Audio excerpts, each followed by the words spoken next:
অন্যের মধ্যে ঝগড়া হইলে তারা প্রতিবেশীর আয়োজা করে ডিভোর্স দিয়া জামুগা চাইরা আর কোনোদিনও ফিরাইতাম না। তো দিবাই না ডিভোর্স? আমি ওইটাই চাই, আমারে তুমি মুক্তি দাও। শীঘ্রই দিমু, তোমার লগে সংসার করার ইন্টারেস্ট আমার আর নাই।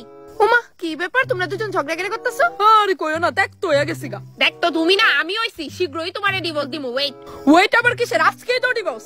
একবারও তোমরা নিজের ছেলেমেয়ের কথা ভাবছো না? না এটার মধ্যে তারারই বা কি দোষ? আরে আমি দাঁড়াও, আমি যতটুকু জানি তোমরা দুজনে লাভ ম্যারেজ করছো, তাইলে বিয়ের আগে তোমরা যথেষ্ট সময় পাইছো একে অপরের চিনার। তা সত্ত্বেও ব্যাপারটা আজকে ডিভোর্স পর্যন্ত করাইতাছে। তোমরা কি একবারও ভাবছো তোমরা দুজনের এই ঝগড়ার মধ্যে তোমরা সেই নির্দোষ সন্তানরা কি বা হই? আমারই দোষ আছিল, প্লিজ তুমি আমারে ক্ষমা করে দাও, আমি জীবনও ঝগড়া করতাম না। না না, তোমার কোনো দোষ নাই, সব আমারই দোষ, আমারে তুমি ক্ষমা করো।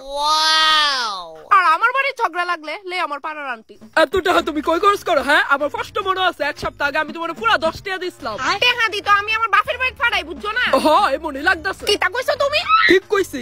লতিকার বাপ দাদা, দাদার বাপ লতিকা, আপনারা দুইজন ঝগড়া করতেছেন কি লিগা? আরে আর কিটা কইতাম। দেখেন এভাবে ঝগড়া করাটা কিন্তু একদমই ঠিক না। আপনারা দুইজনে শান্ত হয়ে বইয়া ডিভোর্সের ডিসিশনটা লন। এদিকে তোমার বাড়ির রাস্তাটা যাইতে পারবা নি? না আগে দিতাম। না না যাইতে পারুম, জায়গা বাড়ির কাজ আছে। দেখো আমি আবারও কইতাছি, পুরা হিসাব কইরা খরচ করো। এই তেহার মধ্যে আবার হিসাব? মনটা যে কিটা করতাছে আমার। লতিকার মধ্যে দিদি হাতের সামনে সত্যি এটা একটু বাড়ি দাও।